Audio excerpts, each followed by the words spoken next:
Em nosso estudo de hoje, a lição 46 do livro Segue-me, a água fluida.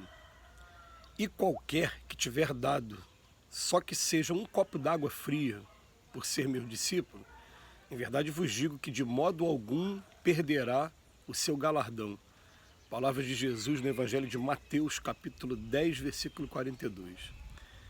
Meu amigo, quando Jesus referiu-se à bênção do copo de água fria em seu nome, não apenas se reportava a compaixão rotineira que sacia a sede comum, detinha-se o mestre no exame de valores espirituais mais profundos.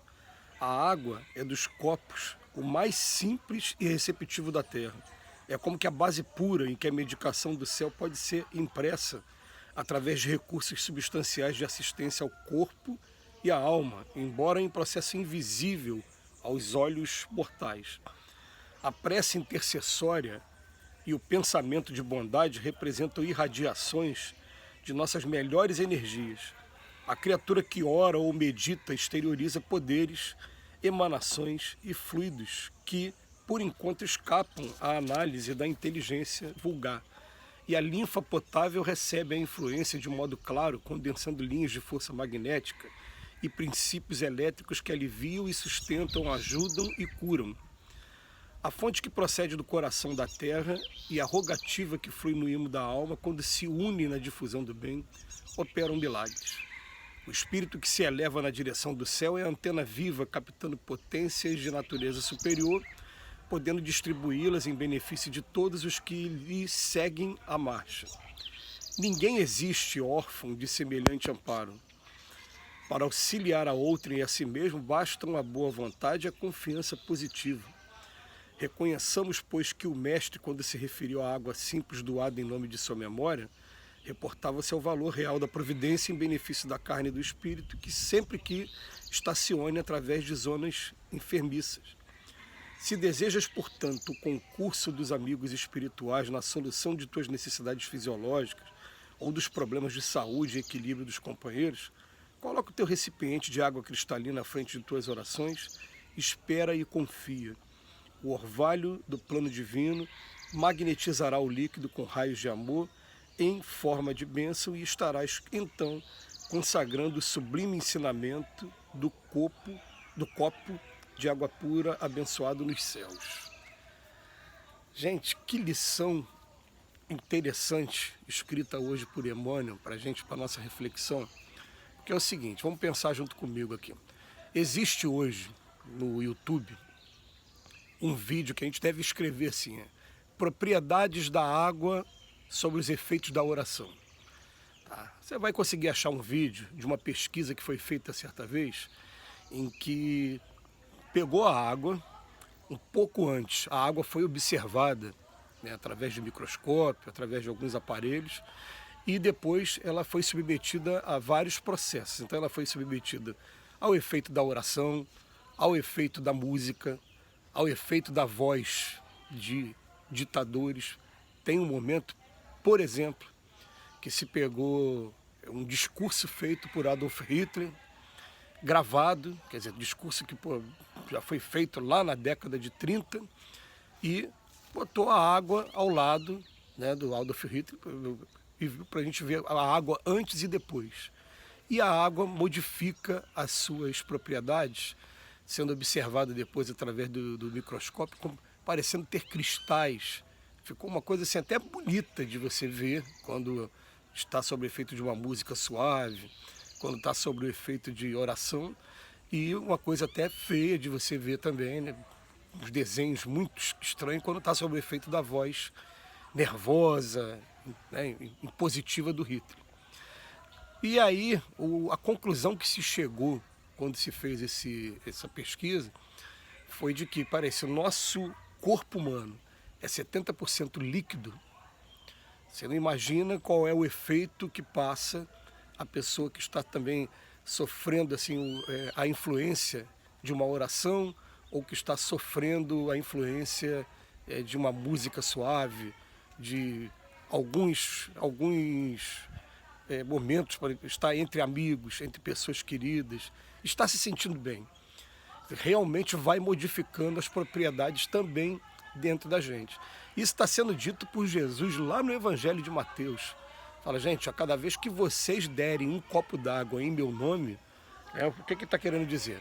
Não está sendo um copo d'água simples, né? Está sendo uma coisa assim, né? Da pessoa, ela está desejando o seu bem, está pegando um copo d'água e está entregando para aquela pessoa. E esse copo d'água está assumindo propriedades medicinais mesmo, propriedades que vão estar fazendo o bem à pessoa.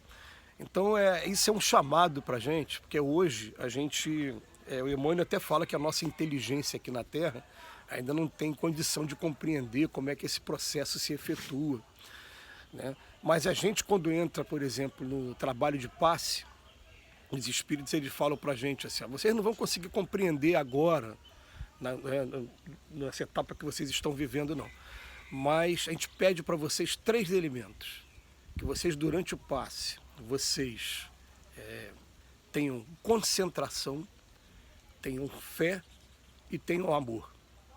E esses 3 ingredientes, eles sempre ficam aqui, pelo menos na minha mente, quando eu vou estender a mão para dar o passe em qualquer pessoa. Concentração.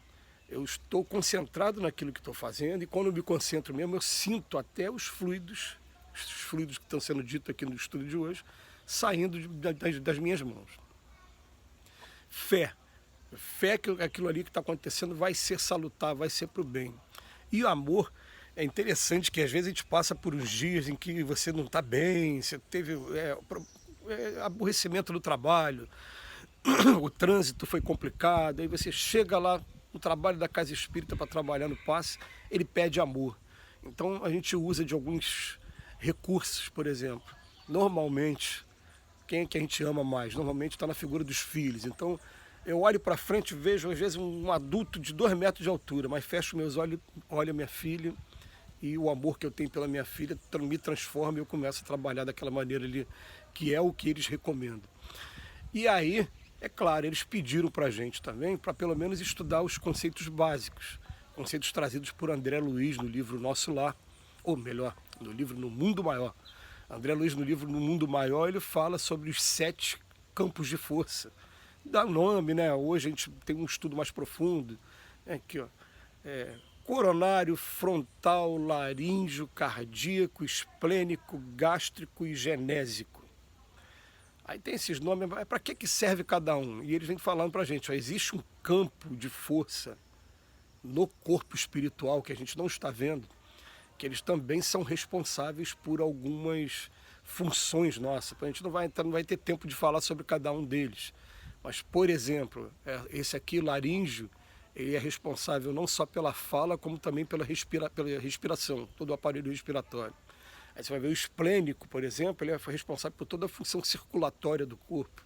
Então a gente estuda com detalhe cada um deles, para pelo menos saber o que está fazendo na hora. E aí eles só pedem para a gente, eu quero de vocês concentração, fé e amor.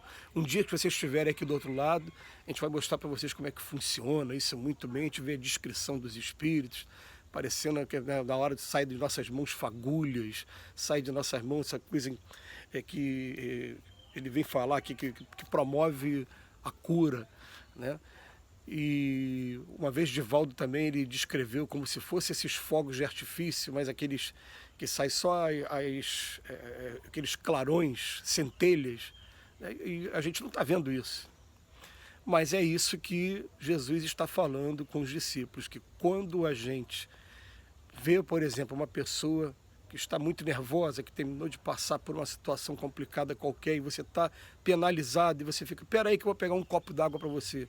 Você, sem perceber, você está pegando aquele copo d'água e você está tendo a preocupação com ela, aquela água está sendo para acalmar. Você vai entregar aquele copo d'água para a pessoa e aquele copo d'água vai ser salutar, vai fazer a diferença. Mas se puderem, como eu já tive a oportunidade de fazer pessoalmente, fazer a experiência no microscópio, é muito interessante. É claro, se preparem também que vocês vão tomar um susto, porque existem micro-organismos na água que a gente não desconfia, só quando a gente vê, né, pelo microscópio mesmo. Mas você vê o efeito do que ela fica depois de um processo de oração, por exemplo, com imposição de mão, é um efeito muito legal. Se pode fazer isso na água, a gente pode fazer com os nossos corpos e, é claro, vai criar algum impacto também no espírito. Que Jesus nos abençoe hoje e sempre. Muito obrigado, Emmanuel, pela reflexão.